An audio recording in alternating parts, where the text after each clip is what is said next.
Now, a summary of the lumbar plexus, L1 to L4. It's got important nerves there. Yes, knee and ankle reflexes. These are the reflexes, deep tendon reflexes that you do for the lower limb. And my wonderful dog is clinging on to me. He's very frightened of this kind of weather with a lot of lightning and thunder. So occasionally you may find him squealing or barking. Ignore it.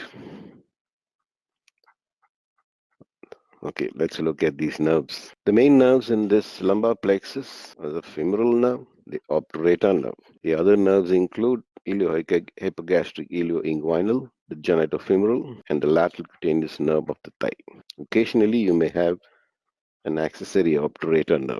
In which it's present, it crosses the superior ramus of the pubis. Now, in a fracture of superior ramus of the pubis, whether it is an accessory obturator or an obturator nerve, any one of them can get injured. Now, let's look at some clinical importance of these nerves.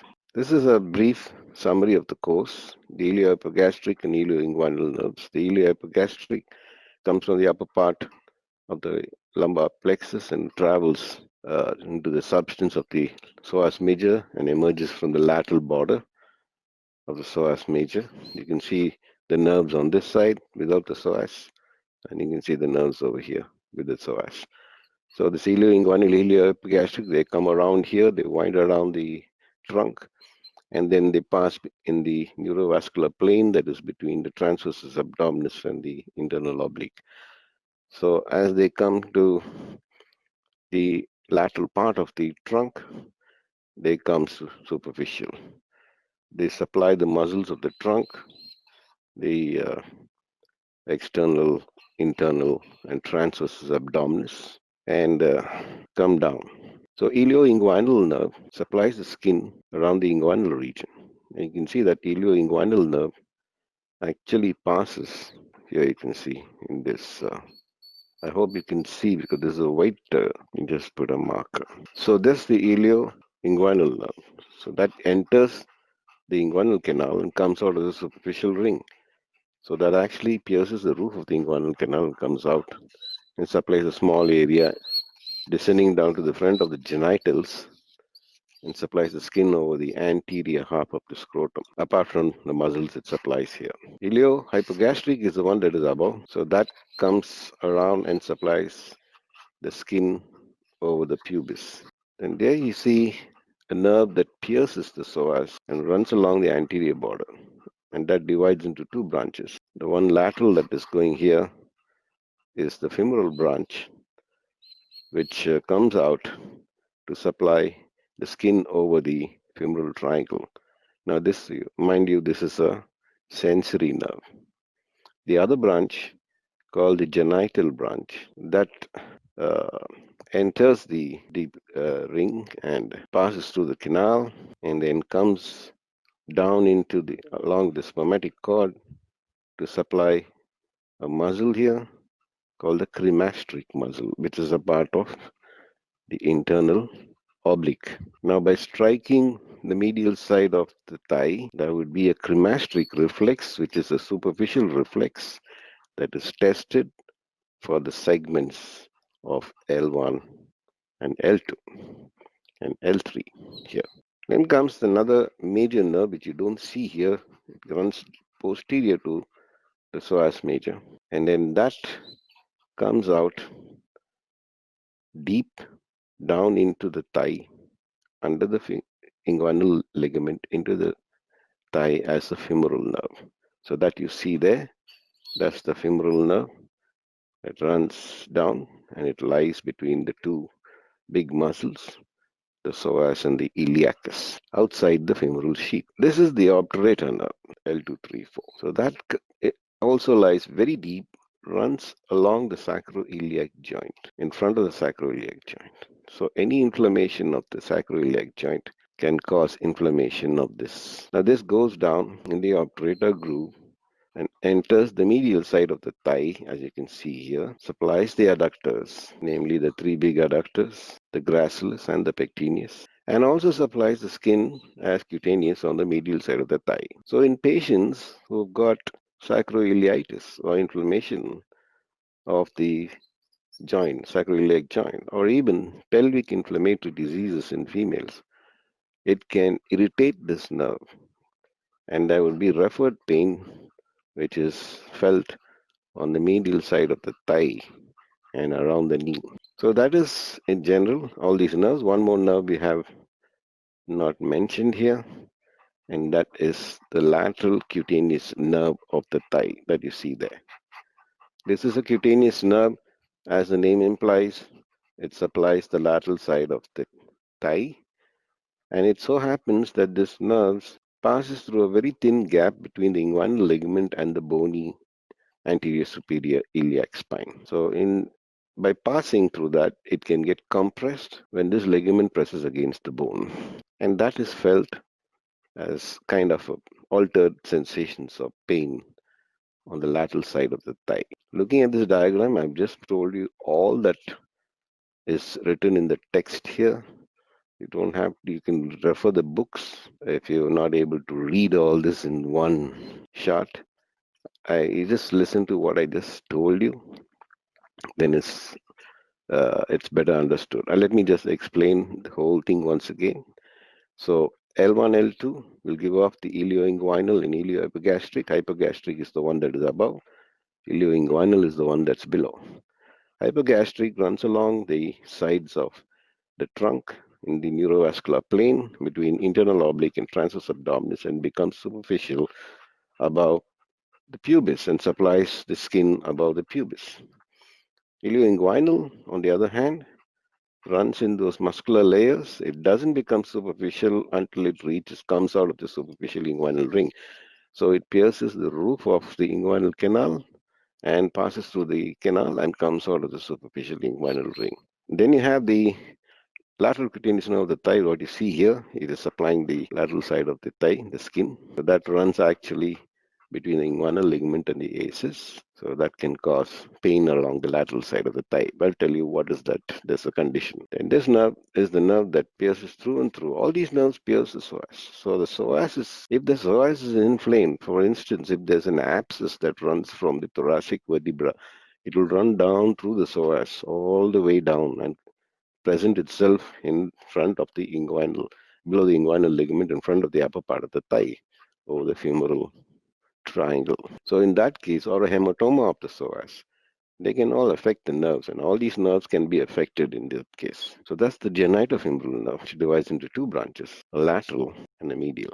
The lateral one is called the femoral nerve, the smaller branch, and that's purely sensory. It supplies the skin over the femoral triangle. And then you have the genitofemoral nerve, which is going to go into the inguinal canal through the deep ring and comes out of the superficial ring and supplies the muscle around the spermatic cord, which is called the Cremaster Muscle, which is a part of the internal oblique that loops around the spermatic cord.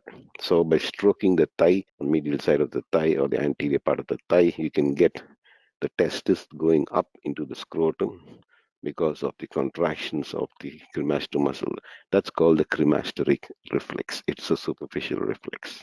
The biggest nerve of the lumbar plexus is the femoral nerve that lies posterior to the psoas in the iliac fossa. Over the iliacus muscle, it comes out under the inguinal ligament into the thigh, runs between the two muscles, the iliacus laterally and the psoas major medially, and it lies outside the femoral sheath, which carries the blood vessels. The obturator nerve is the deepest, and that runs along the medial wall of the pelvis, very close, runs over the sacroiliac joint, and runs along the uh, brim of the pelvis, escapes into the uh, obturator groove, and comes out of the obturator foramen right into the medial side of the thigh. And so that supplies the skin on the medial side of the thigh. Like I told you, when you have a sacroiliitis or a pelvic inflammatory disease, this nerve can get affected and cause referred pain on the medial side of the leg and the knee. Is it okay? Did you understand what I have just told you about this? Now we'll go on to the slides. I'm just going to run through these slides. So that's about the iliohypogastric. It is distributed to the skin of the hypogastric region apart from supplying muscles.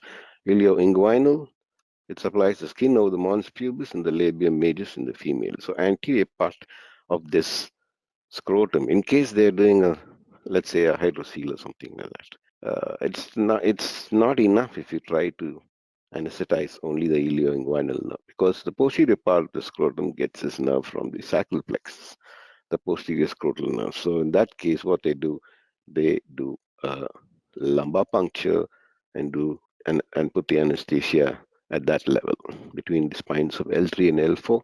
So anything below the waist would be anesthetized. This is about genitofemoral nerve. I guess I should have just given you basic points. This is more like a theory notes, which that's why I explained to you everything in one slide.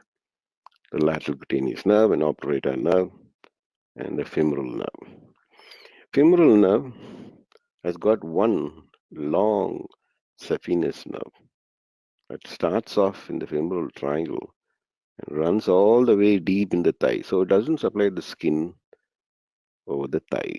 But then at the knee, it comes out into the superficial fascia and supplies the medial aspect of the leg all the way down to the medial side of the foot. Okay, so that nerve is the only nerve of the femoral nerve which is the longest branch.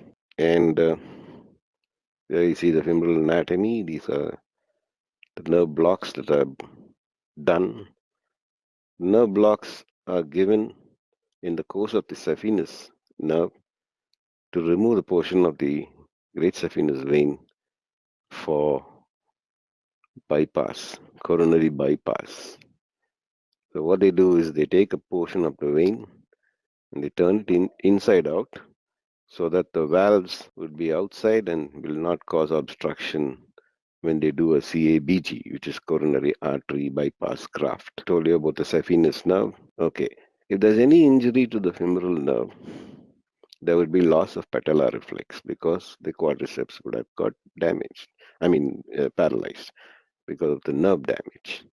So tapping the knee, the tendon. See, this is the patellar tendon. You tap the patellar tendon, there will be a contraction of the quadriceps, and that causes extension. So the afferent root of this reflex is the femoral nerve, and the motor root is also the femoral nerve. So in an injury to the femoral nerve, because of the paralysis of the quadriceps, especially the vastus medialis, which tends to pull the patella medially and prevents a lateral displacement like this figure here. And this part of the bone also prevents lateral displacement. So if there's a weakness of quadriceps, there's all the more chances for the patella to dislocate.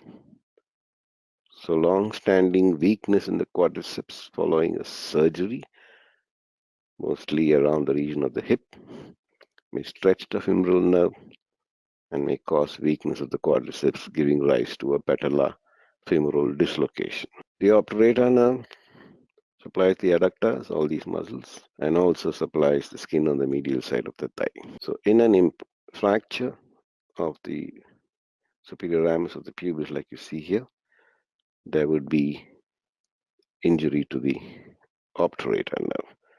Or even in a prolonged labor, the head of the fetus can press upon the inlet and cause compression of that nerve. Any of these can cause compression. So that can result in loss of adduction, like you will not be able to cross the legs while sitting. And obturator gait, it's like a circumduction gait. So the patients with obturator nerve paralysis are not able to adduct, so the abductors take over. And so when they put their foot on the floor, it sort of forms a circle which is more lateral. So they will not be able to walk in a straight path.